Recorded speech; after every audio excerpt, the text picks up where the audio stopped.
여러분은 평생 모아온 돈이 하루아침에 사라질 뻔한 경험이 있으신가요? 안녕하세요. 저는 김미선입니다.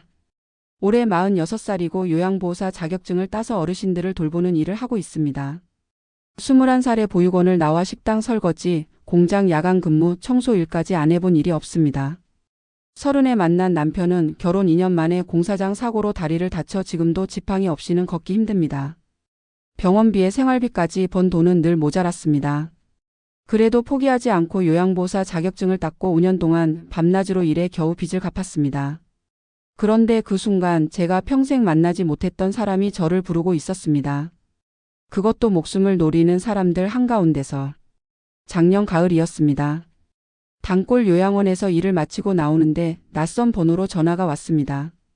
김미선 요양보호사님 맞으시죠? 저는 성원종합건설 비서실의 황민수라고 합니다. 혹시 개인 간병일에 관심 있으신가요?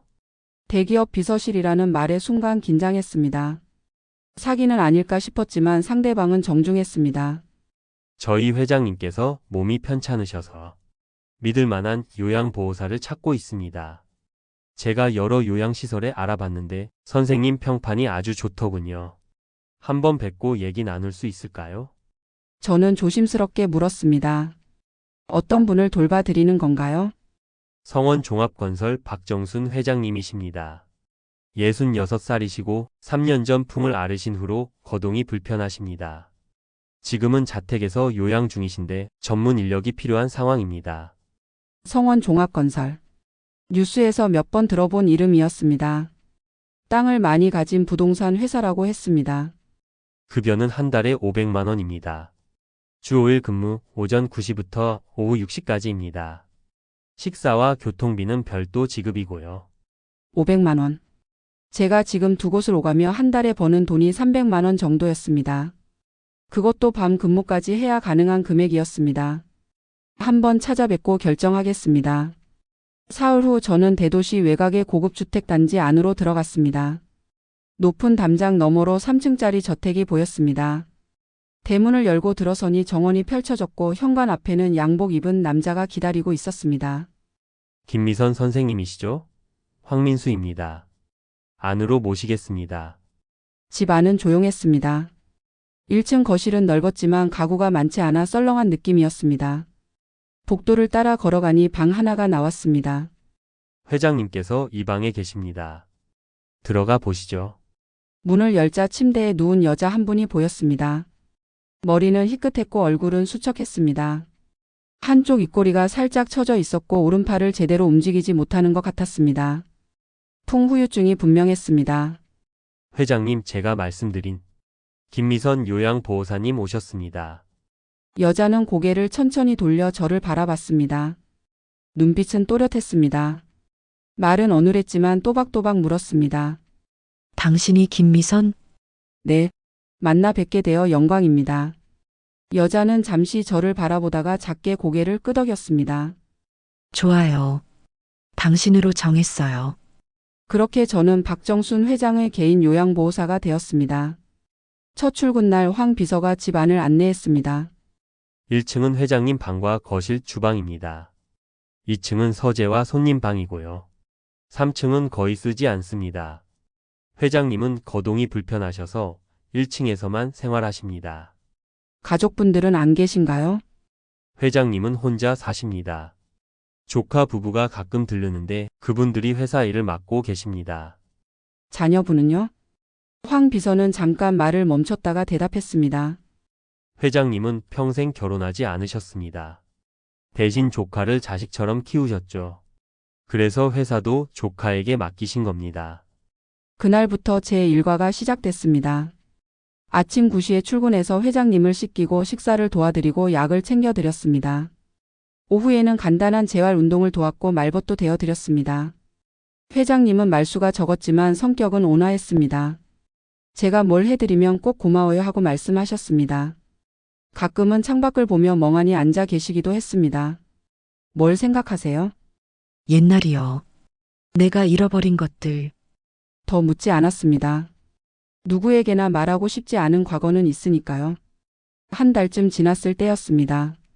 오전 업무를 마치고 주방에서 점심 준비를 하고 있는데 현관문이 열리는 소리가 들렸습니다. 이모, 큰 목소리였습니다. 30대 후반으로 보이는 남자가 들어왔습니다. 정장 차림에 머리를 깔끔하게 넘긴 모습이었습니다. 뒤따라 여자도 들어왔습니다. 명품 가방을 들고 화장을 진하게 한 여자였습니다. 이모, 제가 왔어요. 몸은 좀 어때요? 남자는 회장님 방으로 들어갔고 저는 거실에서 기다렸습니다. 잠시 후 남자가 나왔습니다. 당신이 새로운 요양보호사? 네, 김미선입니다. 나는 박상철.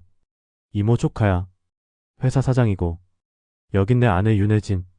여자가 저를 위아래로 훑어봤습니다. 나이가 좀 있네요?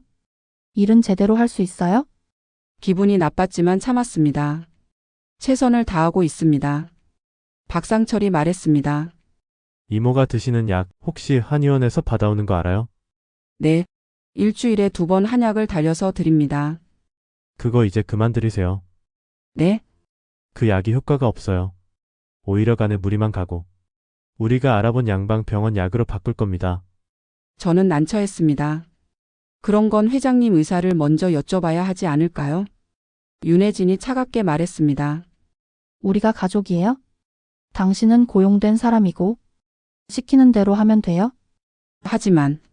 하지만은 무슨. 내일부터 한약 끊어요. 알았죠? 두 사람은 그렇게 말하고 나갔습니다. 저는 곧바로 회장님께 여쭤봤습니다. 회장님, 조카분이 한약을 끊으라고 하시는데요. 회장님은 고개를 저었습니다. 그 약 먹어야 해요. 그거 먹으면 몸이 좀 나아져요. 그럼 계속 드릴게요. 고마워요. 미선 씨, 이틀 후 박상철이 다시 찾아왔습니다. 이번엔 혼자였습니다. 김미선 씨, 내가 분명히 말했잖아요. 한약 끊으라고. 회장님께서 계속 드시고 싶다고 하셨습니다. 박상철의 표정이 굳었습니다. 이모가 지금 제대로 판단할 수 있는 상태가 아니에요. 우리가 결정하는 거예요. 당신은 따르기만 하면 돼요. 죄송하지만 환자분 의사가 가장 중요합니다. 정말 이러실 거예요? 박상철은 한 발짝 다가왔습니다. 여기서 쫓겨나도 할 말 없을 거예요. 요양보호사가 고용주 가족 말을 안 듣는데 어디 가서 일할 수 있겠어요? 협박이었습니다. 하지만 저는 물러서지 않았습니다. 제가 돌보는 분은 회장님이십니다. 회장님 건강이 최우선입니다. 박상철은 비웃듯 코웃음을 쳤습니다. 좋아요. 그렇게 나오시는 거죠? 두고 봅시다. 저는 그날부터 조심하기로 했습니다. 보육원에서 자라며 배운 게 하나 있었습니다. 억울한 일을 당했을 때 증거가 없으면 아무도 믿어주지 않는다는 것. 그래서 저는 중요한 대화를 녹음하는 버릇이 생겼습니다. 그날 이후로 조카 부부가 올 때마다 저는 휴대전화 녹음 버튼을 눌렀습니다. 일주일 후 박상철이 또 찾아왔습니다. 이모 한약은 끊으셨죠? 저는 거짓말을 했습니다. 네, 끊었습니다. 사실은 몰래 한의원에 가서 약을 받아와 계속 드렸습니다. 하지만 들킬까봐 불안했습니다. 그런데 이상한 일이 생겼습니다. 주 2회 오는 가사도우미 이선미 씨가 제게 조용히 말했습니다. 미선 씨, 제가 이상한 걸 봤어요. 뭘요? 어제 주방 정리하는데 작은 사모님이 전복죽 끓이는 거 봤어요. 그런데 냄비에 뭔가를 넣더라고요. 전복죽이에요? 네, 회장님 드시는 거요. 작은 사모님이 냄비에 뭔가 액체를 몇 방울 떨어뜨렸어요. 투명한 작은 병에서요. 그러고는 휙 감췄어요. 등골이 서늘해졌습니다. 그게 뭔지 아세요? 모르겠어요. 근데 느낌이 이상했어요. 보약이나 영양제면 당당하게 넣지 왜 몰래 넣어요? 저는 그날 저녁 회장님께 드릴 죽을 유심히 살폈습니다. 겉보기엔 평범한 전복죽이었습니다. 냄새도 이상하지 않았습니다. 하지만 찜찜했습니다. 회장님이 죽을 드시려 하자 저는 말했습니다.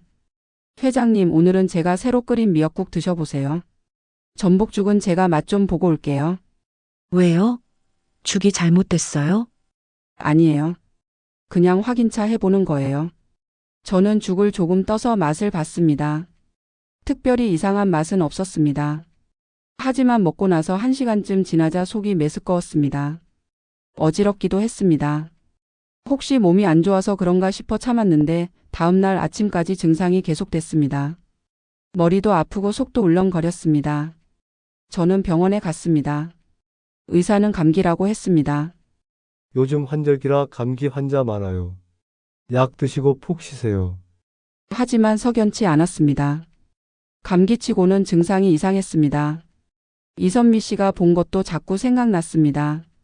며칠 후 황 비서에게 조심스럽게 물었습니다.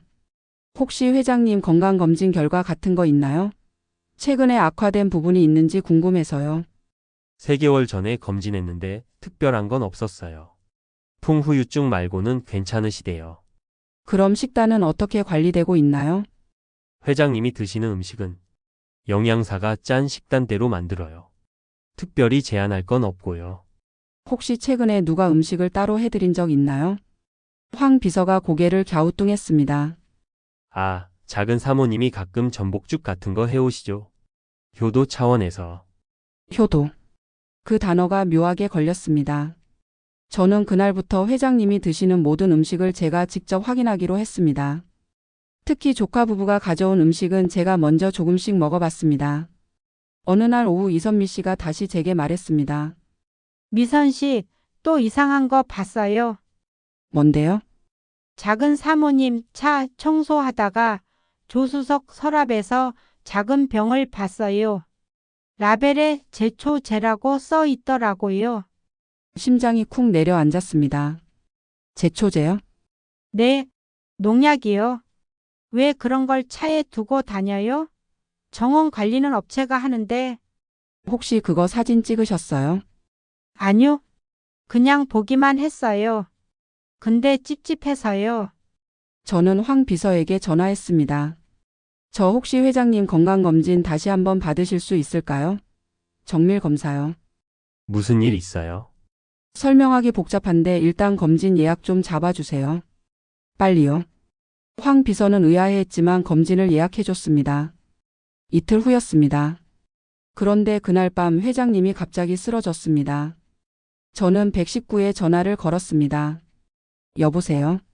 환자가 쓰러졌어요. 빨리 와주세요. 구급차가 도착하기까지 10분이 걸렸습니다. 그 시간이 10시간처럼 느껴졌습니다. 저는 회장님 곁에서 맥박을 확인하고 호흡을 체크했습니다. 다행히 의식은 있었지만 몸을 가누지 못했습니다. 회장님 괜찮으세요? 저 미선이에요. 미선 씨 어지러워요. 조금만 참으세요. 곧 병원 가요. 구급대원들이 들어왔고 회장님은 들것에 실렸습니다. 저도 함께 구급차에 탔습니다. 응급실에 도착하자마자 의사들이 회장님을 진료실로 데려갔습니다. 저는 밖에서 기다렸습니다.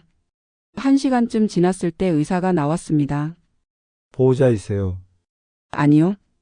요양보호사입니다. 보호자는 조카분인데 연락이 안 됩니다. 환자분 상태가 심각합니다. 혈압이 급격히 떨어졌고 구토와 설사 증상이 있었어요. 일단 수액 처치를 했는데 정밀 검사가 필요합니다. 혹시 독성 물질 검사도 가능한가요? 의사가 고개를 갸우뚱했습니다. 독성이요. 왜 그런 생각을 하시죠? 최근에 이상한 일들이 있었어요. 혹시 모르니까 검사해 주세요. 알겠습니다. 혈액 검사에 포함시키겠습니다. 다음 날 아침 황 비서와 박상철이 병원에 도착했습니다. 이모, 박상철이 다급하게 회장님 병실로 들어갔습니다. 저는 복도에서 기다렸습니다. 잠시 후 박상철이 나왔습니다. 김미선 씨 어제 무슨 일이 있었어요? 갑자기 쓰러지셔서 119 불렀습니다. 뭘 드셨는데요? 저녁은 제가 만든 미역국이랑 나물 반찬 드셨어요. 또요? 한약도 드셨고요. 박상철의 얼굴이 굳었습니다. 한약이요? 내가 끊으라고 몇 번을 말했는데, 회장님께서 드시고 싶다고 하셨습니다. 그러니까 이모가 쓰러진 거 아니에요? 그 한약 때문에. 목소리가 높아졌습니다. 간호사들이 쳐다봤습니다. 의사 선생님은 한약 때문이라고 하지 않으셨어요. 당신이 뭘 안다고 책임질 거예요? 그때 윤혜진도 나타났습니다. 여보 뭐래요? 이 사람이 한약 계속 먹였대. 내가 그러지 말라고 했는데 윤혜진이 저를 노려봤습니다. 말을 안 들으면 어떻게 해요? 이모 건강 악화시켜 놓고. 저는 회장님 지시를 따랐을 뿐입니다. 당신 오늘부터 나오지 마세요. 네? 해고해요. 더 이상 필요 없어요. 제 머릿속이 하얘졌습니다. 회장님 상태가 안정되기 전까진 제가 돌봐야 합니다. 우리가 간병인 새로 구할 거예요. 당신은 이제 끝이에요. 박상철이 지갑을 꺼내 돈을 몇 장 던졌습니다. 이번 달 급여 여기 있어요. 가세요. 저는 그 돈을 짚지 않았습니다. 회장님께 직접 여쭤보고 결정하겠습니다. 이모는 지금 의식이 없어요. 우리가 결정하는 거예요. 그래도 회장님 의사가 나가요. 안 나가면 경비 부를 거예요. 박상철이 소리쳤습니다. 사람들이 몰려들었습니다. 저는 더 이상 버틸 수가 없었습니다. 알겠습니다. 하지만 나중에 회장님께 꼭 여쭤보겠습니다. 저는 병원을 나왔습니다. 집에 돌아와 남편에게 말했습니다. 여보, 일자리를 잃었어. 왜? 무슨 일이야? 조카 부부가 나를 해고했어. 회장님 말을 안 들었다고. 남편은 한숨을 쉬었습니다. 그 사람들 처음부터 느낌이 이상했어. 당신한테 너무 심하게 굴었잖아. 근데 여보, 나는 뭔가 이상해. 뭐가? 저는 남편에게 그동안 있었던 일들을 설명했습니다. 한약을 끊으라는 압박, 이선미 씨가 본 투명한 병, 차에 있던 농약, 회장님이 갑자기 쓰러진 일. 이거 혹시 일부러 회장님을 아프게 만드는 거 아닐까? 남편은 고개를 저었습니다. 그건 너무 심한 의심 아니야? 조카인데. 하지만 재산 때문에 그럴 수도 있잖아. 뉴스에서 본 적 있어. 유산 때문에 가족끼리 싸우는 일. 그래도 확실한 증거가 없으면 조심해야 해. 괜히 명예훼손으로 고소당할 수도 있어. 남편 말이 맞았습니다. 하지만 찝찝했습니다. 사흘 후 황 비서에게 전화가 왔습니다. 미선 씨, 저예요. 황 비서님. 회장님은 좀 어떠세요? 퇴원하셨어요. 집으로 오셨는데 새 간병인이 들어왔어요. 그러시구나. 회장님께서 저한테 전하실 말씀 없으셨나요? 황 비서가 잠시 말을 멈췄습니다. 미선 씨, 사실 회장님이 당신을 찾으셨어요. 왜 안 오냐고. 제가 조카분이 해고했다고 말씀드렸더니 화를 내셨어요. 그래서요? 근데 사장님이 회장님을 설득했어요. 당신이 한약 먹여서 쓰러진 거라고. 회장님도 결국 받아들이신 것 같아요. 가슴이 무너졌습니다. 제가 그런 게 아닌데. 저도 알아요. 하지만 지금은 어쩔 수 없어요. 사장님이 모든 걸 통제하고 있거든요. 황 비서님, 혹시 회장님 독성 검사 결과 나왔나요? 검사는 했는데 특별한 건 없다고 하더라고요. 정말요? 의사 선생님이 과로랑 스트레스 때문에 일시적으로 악화됐다고 하셨어요. 독성 물질이 안 나왔다는 게 의외였습니다. 하지만 곰곰이 생각해보니 이해가 갔습니다. 회장님이 쓰러진 게 밤이었고 검사는 다음날 아침이었습니다. 독성 물질은 시간이 지나면 몸에서 빠져나갑니다. 게다가 밀양이었다면 검출 한계 이하였을 수도 있었습니다. 일주일이 지났습니다. 저는 다시 다른 요양원에서 일을 시작했습니다. 하지만 회장님 생각이 자꾸 났습니다. 괜찮으신지, 새 간병인은 잘하는지, 조카 부부가 또 무슨 짓을 하지 않는지. 어느 날 저녁 이선미 씨에게 전화가 왔습니다. 미선 씨, 저예요. 선미 씨, 어떻게 지내세요? 저도 거기서 나왔어요. 네? 왜요? 작은 사모님이 저보고 나가래요. 자기들이 직접 청소하겠대요. 이상했습니다. 이선미 씨는 그 집에서 2년 넘게 일했습니다. 갑자기 왜 내보냈을까? 혹시 이유 말씀하시던가요? 그냥 필요 없대요. 근데 나가기 전에 이상한 대화를 들었어요. 무슨 대화요? 사장님하고 작은 사모님이 서재에서 얘기하는 거요. 문이 살짝 열려 있었는데 제가 복도 지나가다가 들었어요. 뭐라고 하던가요? 이선미 씨가 목소리를 낮췄습니다. 이모가 이번 달 안에 유언장 써야 해. 더 늦으면 위험해. 이런 말을 하더라고요. 그리고 요양보호사 바꾼 게 잘한 일이야. 그 여자는 너무 참견이 많았어. 라고도 했어요. 등골이 오싹해졌습니다. 유 원장이요?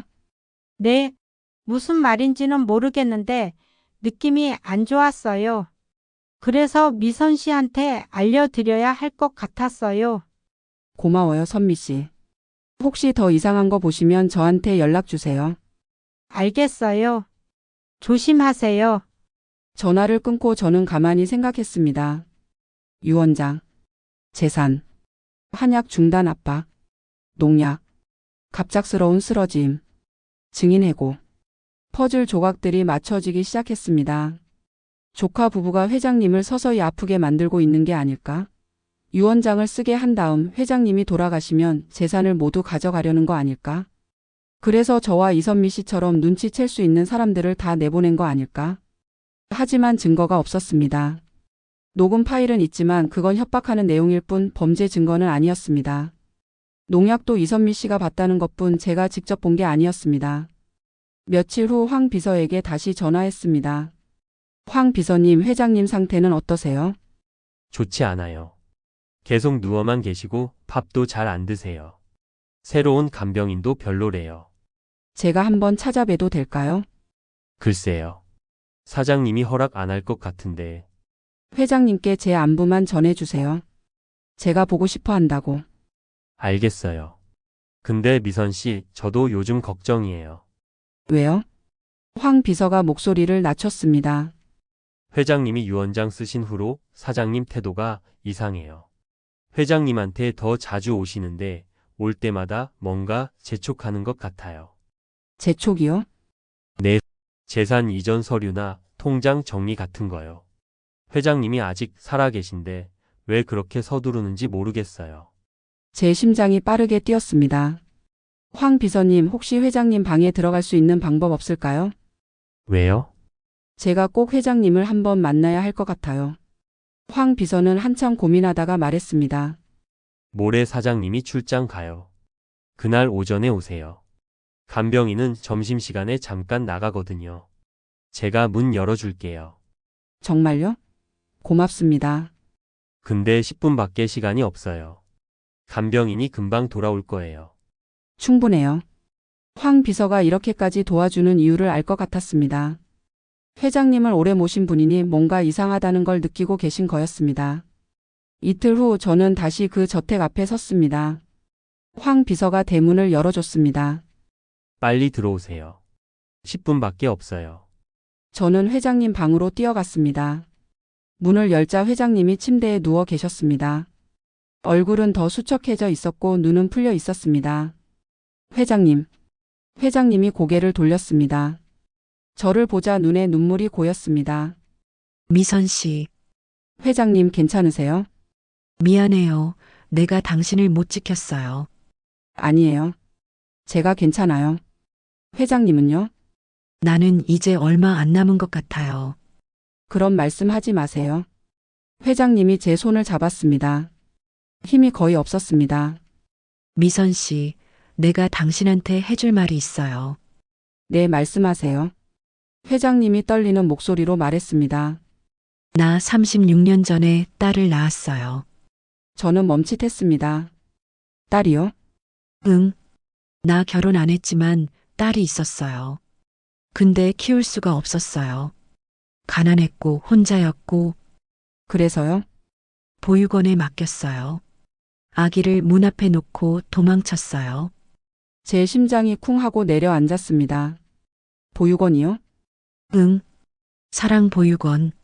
서울에 있는 아기 가슴에 특이한 모양의 흉터가 하나 있어요. 번개 모양 흉터. 저는 숨이 멎는 것 같았습니다. 번개 모양이요? 응. 내 딸 찾으려고 평생 찾았는데 못 찾았어요. 이름도 몰라요. 보육원에서 새 이름 지어줬을 테니까. 저는 천천히 옷깃을 열었습니다. 목이 높은 요양복을 입고 있어서 평소엔 보이지 않았던 곳이었습니다. 왼쪽 가슴 위쪽에 희미한 흉터가 있었습니다. 번개 모양이었습니다. 어렸을 때부터 있던 흉터였습니다. 보육원 선생님은 태어날 때부터 있었다고 했습니다. 회장님이 그 흉터를 보고 얼어붙었습니다. 그게 저예요. 저 사랑보육원 출신이에요. 이름은 바뀌었지만 원래 이름은 몰라요. 회장님의 손이 떨렸습니다. 미선 씨, 당신이 내 딸? 그런 것 같아요. 회장님이 울기 시작했습니다. 소리 없이 눈물만 흘렸습니다. 미안해, 미안해. 엄마가 너무 미안해. 저도 눈물이 났습니다. 괜찮아요. 이제 알았으니까요. 36년을 혼자 살게 해서 미안해. 엄마도 힘드셨죠. 괜찮아요. 우리는 한참을 울었습니다. 회장님이 제 손을 꼭 쥐었습니다. 미선아, 엄마가 못난 엄마라서 널 지켜주지도 못했어. 아니에요. 엄마. 이제 제가 엄마를 지켜드릴게요. 고마워, 정말 고마워. 그때 복도에서 발소리가 들렸습니다. 황 비서가 급하게 문을 두드렸습니다. 미선 씨, 간병인이 돌아와요. 빨리 나가야 해요. 저는 회장님 손을 놓기 싫었지만 어쩔 수 없었습니다. 엄마, 제가 다시 올게요. 꼭 다시 올게요. 조심해, 상철이 조심해. 알겠어요. 저는 서둘러 방을 나왔습니다. 황 비서가 저를 뒷문으로 안내했습니다. 간병인이 현관으로 들어올 거예요. 이쪽으로 나가세요. 고맙습니다. 저는 담장 뒤로 숨어 간병인이 들어가는 걸 지켜봤습니다. 30대 초반으로 보이는 여자였습니다. 집으로 돌아와서 저는 남편에게 모든 걸 말했습니다. 여보, 회장님이 내 엄마였어. 뭐라고? 흉터로 확인했어. 회장님이 36년 전에 나를 보육원에 맡긴 거야. 남편은 놀란 표정으로 저를 바라봤습니다. 그럼 지금 조카 부부가 노리는 재산이? 내 엄마 재산이야. 그리고 법적으로는 내가 상속자야. 그럼 어떻게 할 거야? 저는 녹음 파일이 든 휴대전화를 꺼냈습니다. 증거를 모아야 해. 조카 부부가 엄마를 해치려 한다는 증거. 어떻게? 일단 이선미 씨 증언이 있어. 그리고 내 녹음 파일도 있고. 하지만 이것만으론 부족해. 더 필요한 게 뭔데? 농약병 실물이나 구입 기록. 그리고 엄마가 실제로 독성 물질에 노출됐다는 의학적 증거. 하지만 그건 쉽지 않았습니다. 이미 저는 그 집에서 쫓겨났고 이선미 씨도 해고됐습니다. 며칠 후 황 비서에게서 다급한 전화가 왔습니다. 미선 씨, 큰일 났어요. 무슨 일이에요? 회장님이 오늘 새벽에 다시 쓰러지셨어요. 지금 중환자실에 계세요. 뭐라고요? 사장님이 어젯밤에 다녀가셨거든요. 그리고 아침에 회장님이 쓰러지신 거예요. 지금 어느 병원이에요? 황 비서가 병원 이름을 알려줬습니다. 저는 곧바로 병원으로 달려갔습니다. 중환자실 앞에는 박상철과 윤혜진이 서 있었습니다. 당신 왜 여기 와요? 박상철이 저를 막았습니다. 회장님 상태가 어떠세요? 당신이랑 상관없어요. 가세요. 저는 회장님 가족이에요. 뭐라고요? 저는 천천히 말했습니다. 회장님은 제 친엄마예요. 박상철과 윤혜진의 얼굴이 굳었습니다.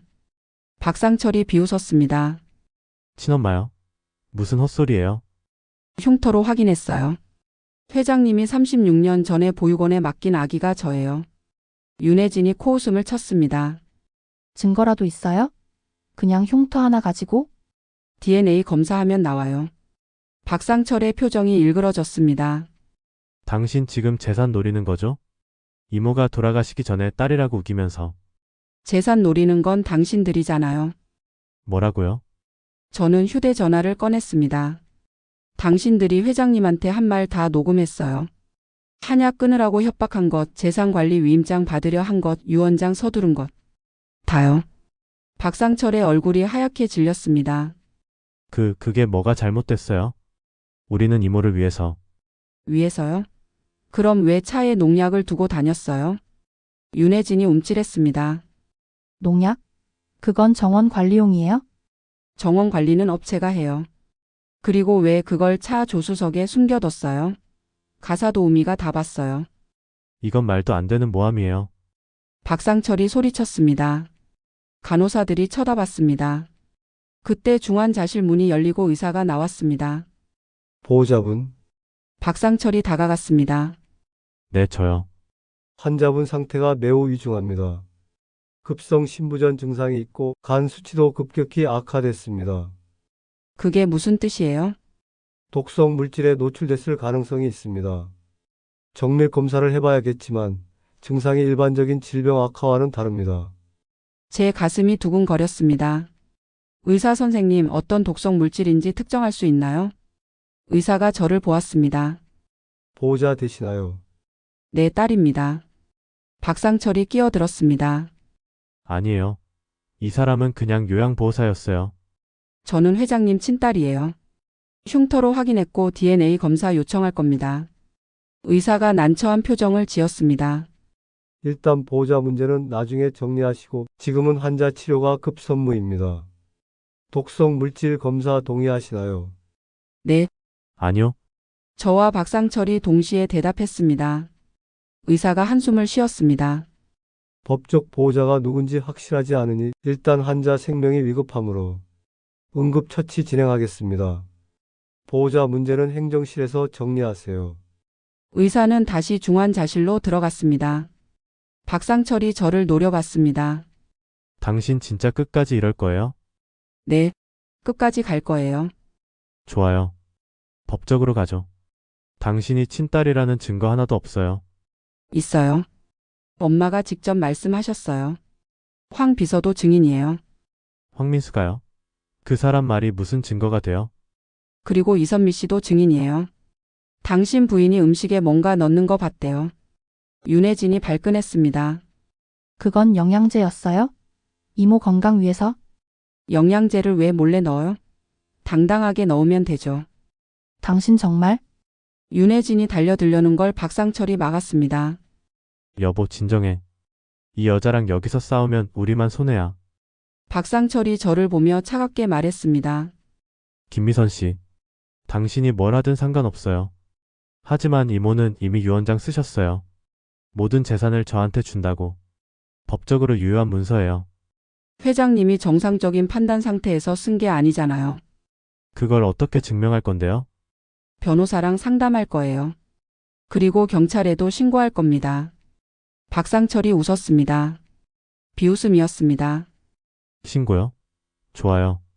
해보세요. 근데 증거 있어요? 녹음 파일? 그건 불법이에요.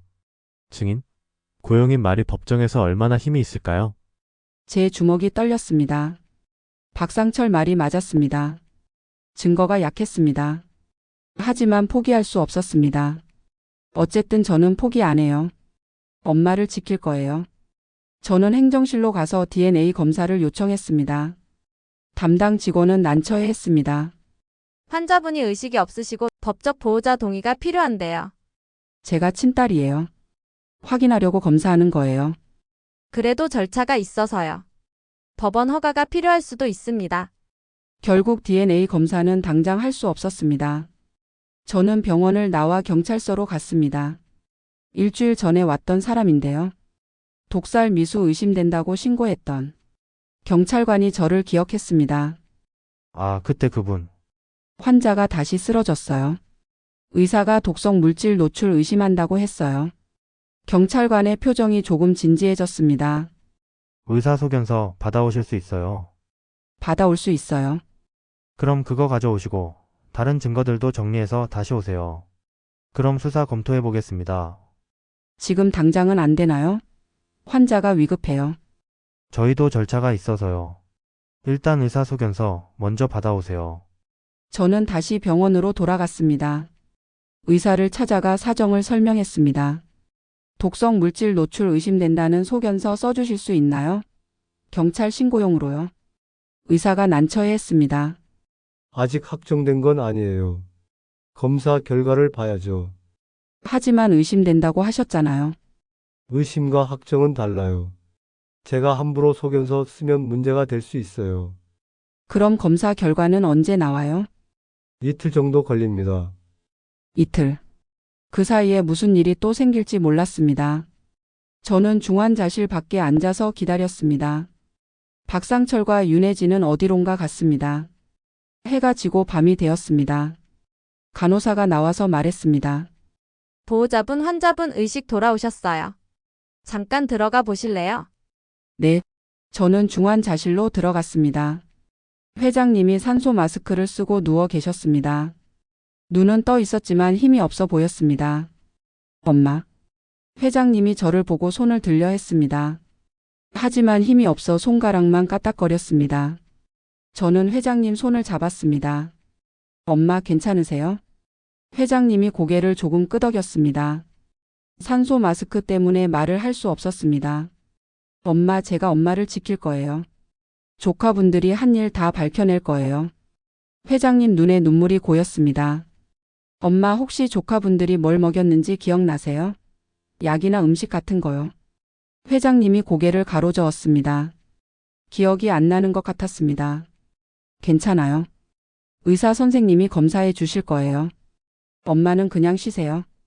회장님이 제 손을 꼭 쥐었습니다.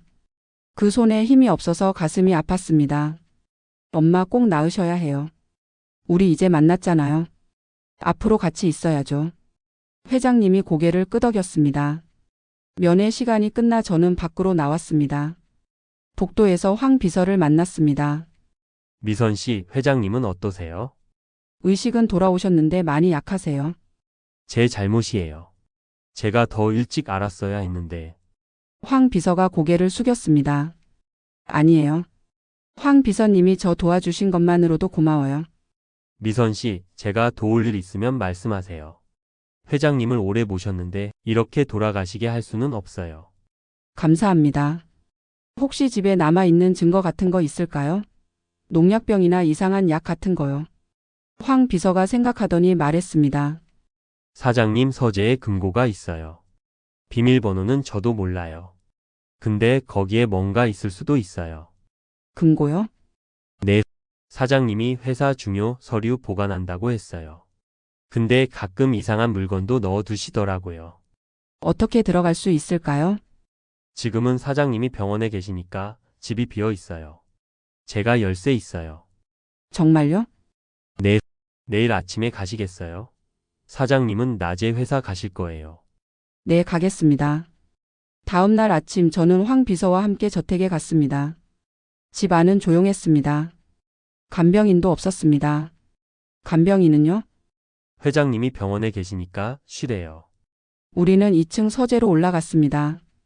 책장 뒤에 작은 금고가 있었습니다. 비밀번호를 모르는데 어떻게 하죠? 황 비서가 말했습니다.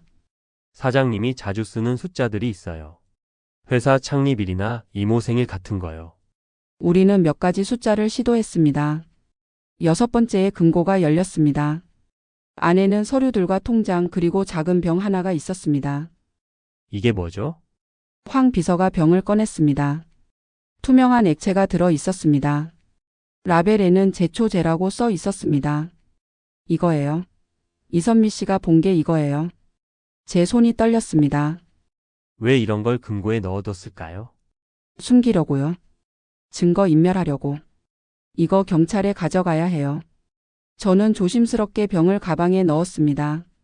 그리고 금고 안의 서류들도 확인했습니다. 재산 이전 서류, 유언장 사본, 회사 주식 양도 계약서. 모두 박상철에게 유리한 문서들이었습니다. 그 중에 이상한 종이 하나가 있었습니다. 손으로 쓴 메모였습니다. 11월 15일 1차 투여. 반응 없음. 11월 22일 2차 투여. 경미한 증상. 11월 29일 3차 투여. 응급실 이송. 날짜를 확인하니 회장님이 쓰러진 날들과 일치했습니다. 이게 뭐예요? 황 비서도 놀란 표정이었습니다. 기록을 남겼네요. 이 사람들이 왜 이런 걸 남겼을까요? 아마 나중에 양을 조절하려고요. 티 안 나게 서서히 아프게 만들려면 기록이 필요했을 거예요. 저는 메모를 사진으로 찍었습니다. 그리고 원본도 가져갔습니다. 이제 증거가 충분할까요? 충분해요. 이거면 경찰이 움직일 거예요. 우리는 서둘러 집을 나왔습니다. 그런데 대문 앞에 박상철의 차가 서 있었습니다. 박상철이 차에서 내렸습니다. 뭐 하는 거예요? 저희는 황 비서가 말을 더듬었습니다. 박상철이 다가왔습니다. 내 서재에 들어갔어요. 회장님 물건 찾으러 왔어요. 허락도 없이. 이건 불법 침입이에요. 당신이 숨긴 증거 찾으러 왔어요. 저는 가방을 꼭 안았습니다. 박상철의 눈빛이 변했습니다. 그 가방 안에 뭐가 있어요? 당신이 엄마한테 먹인 독약이요. 박상철이 달려들었습니다. 가방을 빼앗으려 했습니다. 이거 내놔요. 싫어요. 우리는 가방을 사이에 두고 실랑이를 벌였습니다. 황 비서가 박상철을 막았습니다. 사장님, 이러시면 안 됩니다. 비켜요. 황민수. 그때 순찰차 한 대가 담장 앞에 섰습니다. 경찰 2명이 내렸습니다. 신고받고 왔습니다. 무슨 일이에요? 제가 말했습니다. 이 사람이 절 폭행하려 했어요. 아니에요. 이 사람들이 내 집에 불법 침입했어요. 경찰이 우리를 떼어 놓았습니다. 일단 진정하시고 경찰서 가서 얘기합시다. 저는 증거를 제출하러 가는 중이었어요. 저는 가방에서 농약병과 메모를 꺼냈습니다. 이게 증거예요. 이 사람이 환자한테 독을 먹인 거요. 경찰이 병을 받아들었습니다. 이게 뭔가요? 제초제예요. 이 사람 금고에 숨겨져 있었어요. 그리고 이 메모는 투여 기록이에요. 경찰이 메모를 읽었습니다. 표정이 굳었습니다. 이거 심각한데요. 경찰서 가시죠. 전부 다. 우리는 경찰차를 타고 경찰서로 갔습니다. 박상철은 계속 항변했습니다. 이건 조작이에요. 저 사람들이 꾸민 거라고요. 조작이요? 그럼 당신 금고에 왜 제초제가 있었어요? 그건 정원 관리용이에요. 정원 관리용을 왜 금고에 숨겨요? 그리고 이 메모는 뭐예요? 투여 날짜가 환자가 쓰러진 날이랑 똑같은데요. 박상철은 대답하지 못했습니다. 경찰서에서 조사가 시작됐습니다. 저는 그동안 모은 증거들을 모두 제출했습니다. 녹음 파일, 이선미 씨 증언, 황 비서 증언, 농약병 투여 기록 메모. 경찰은 병원에 연락해서 회장님 혈액 샘플도 확보했습니다. 이틀 후 검사 결과가 나왔습니다. 회장님 혈액에서 제초제 성분이 검출됐습니다. 밀양이지만 분명히 있었습니다. 박상철은 구속됐습니다. 윤혜진도 공범으로 조사를 받았습니다. 저는 병원으로 달려갔습니다. 엄마. 회장님은 여전히 중환자실에 계셨지만 상태는 조금 나아졌습니다. 엄마, 다 해결됐어요. 조카분들 잡혔어요. 회장님이 눈물을 흘렸습니다. 고마워, 미선아. 이제 안심하세요. 제가 엄마 곁에 있을게요. 의사가 말했습니다. 독성 성분 제거 치료 시작했습니다. 시간이 걸리겠지만 회복 가능할 거예요. 일주일 후 회장님은 일반 병실로 옮겼습니다. 말도 조금씩 할 수 있게 됐습니다. 미선아, 엄마가 너한테 미안한 게 너무 많아. 아니에요, 엄마. 36년 동안 못 키워줘서 미안해. 엄마도 힘드셨잖아요. 이제 괜찮아요. 엄마 재산 다 넣어줄게. 재산은 나중에 생각해요. 엄마가 건강하게 사시는 게 먼저예요. 회장님이 제 손을 잡았습니다. 착한 딸 엄마가 복 받았어. 한 달 후 재판이 열렸습니다. 박상철과 윤혜진은 살인 미수와 재산 탈취 시도로 기소됐습니다. 법정에서 저는 증인으로 섰습니다. 피해자는 제 친어머니입니다.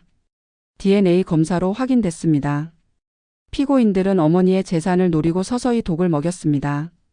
변호사가 물었습니다. 증거가 있습니까? 네.